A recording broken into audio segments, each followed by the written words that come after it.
శ్రీ మణికంఠేశ్వర స్వామివారి ఆలయంలో ప్రదోషకాల పూజలు ఘనంగా నిర్వహించారు. చిత్తూరు జిల్లా స్వయంభూ శ్రీ వరసిద్ధి వినాయక స్వామివారి దేవస్థానం కాణిపాకంలో శ్రీ స్వామివారి దేవస్థానం అనుబంధ దేవాలయమైన శ్రీ మణికంఠేశ్వర స్వామివారి ఆలయనందు ప్రదోషకాల పూజలు వైభవంగా జరిపారు. స్వామివారి మూల విరాట్ మరియు నందీశ్వరుడికి ప్రత్యేక అభిషేకం మరియు ప్రత్యేక పూజలు నిర్వహించారు. ఈ కార్యక్రమంలో దేవస్థానం ఈవో పెంచల కిషోర్, సూపరింటెండెంట్ కోదండపాణి, వాసు, అర్చకులు శేఖర్, గురుకుల్, బాలుస్వామి, వేద పండితులు తదితరులు పాల్గొన్నారు. ఓం శ్రీ మహాగణాధిపతయే నమః. ఈశాన సర్వ విద్యానాం ఈశ్వర సర్వభూతానాం బ్రహ్మాధిపతిర్బ్రహ్మణోధిపతి బ్రహ్మా శివో మే అస్తు సదాశివో. వాగర్తావివ సంతృప్తో వాగర్తవివ ప్రతివక్తయే జగతః పితరౌ వందే పార్వతీ పరమేశ్వరం. శ్రీ స్వయంభూ వరసిద్ధి వినాయక స్వామి దేవస్థాన అనుబంధ దేవాలయమైన శ్రీ మరగదాంబికా సమేత మణికంఠేశ్వర స్వామి దేవస్థానం. ఈ దేవస్థానం నందు 4 మాసములుగా విశేషంగా ప్రదోషకాల పూజ ప్రవేశపెట్టడం జరిగినది. ఇది దేవస్థానం వారే అత్యంత వైభవపేతంగా నిర్వహిస్తున్నారు. దీనికి భక్తులు కూడా అధిక సంఖ్యలో పాల్గొంటున్నారు. ప్రదోషమనగా మనకు జాతక గోచార రీత్యా ఏదైనా దోషాలు ఉంటే పరిహారం అవుతుంది.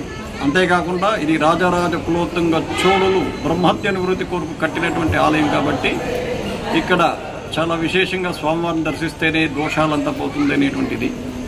ఈ ప్రదోష సమయంలో 4:30 to 6 అంటే 4:30 నుండి సాయంత్రం 6 ఆ మధ్యలో ఏకకాలంలో స్వామివారికి మరియు నందీశ్వరునికి అభిషేకము నిర్వహింపబడుతుంది. వివాహం కాని వారికి వివాహము, సంతానం లేని వారికి సంతానము, విదేశీయాన రాకుండా ఉంటే విదేశీయాన, వాస్తు దోషములు, గృహ దోషములు అన్నీ కూడా పరిహారం అవుతుందని ప్రతీతి. స్వామికి ప్రదోష సమయంలో అభిషేకం చేసుకుంటే చాలా విశేషం.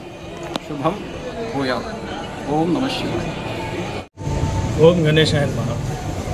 స్వయంభూ శ్రీ వరసిద్ధి వినాయక స్వామి దేవస్థానం కాణిపాకం అనుబంధాలయంగా ఉన్నటువంటి మణికంఠేశ్వర స్వామి దేవస్థానంలో ప్రతి నెల మనం ప్రదోషకాల పూజ చేసి శివునికి అదేవిధంగా నందీశ్వరునికి ఇద్దరికి ఏకకాలంలో అభిషేకం చేసే కార్యక్రమాన్ని గత 4 నెలల నుంచి కూడా మనం తీసుకుని చేస్తున్నాం.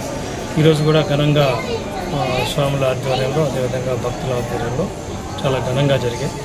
ఏదైతే గ్రహ దోషాలు ఉంటాయో వాళ్ళందరికీ కూడా ఈ ప్రదోష కాలంలో నందీశ్వరునికి ఈశ్వరునికి ఎప్పుడైతే అభిషేకం జరుపుతారో వాళ్ళందరికీ కూడా ఏదైనా దోషాలుంటే తొలగిపోయి వాళ్ళు అనుకున్న కార్యక్రమాలు సక్రమంగా జరగడానికి ఈ అభిషేకం చాలా ప్రత్యేకమైంది.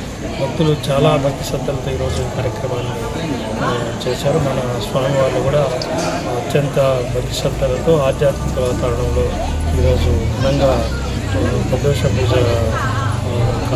జరిగింది. మనకి ప్రతి నెల కూడా మహాశివరాత్రికి ముందు వచ్చే త్రయోదశి నాడు ఈ కార్యక్రమం నిర్వహిస్తున్నాం. వచ్చే నెల కూడా చేస్తాం కాబట్టి భక్తులు విధిగా పాల్గొని స్వామివారి యొక్క ఆశీస్సుల్ని, ఆశీర్వాదాలని, కరుణా కటాక్షాలను పొందవలసిన కోరుతున్నాం. మరిన్ని అప్డేట్స్ కోసం మన HN9 TV ఛానల్ని సబ్స్క్రైబ్ చేసుకోండి.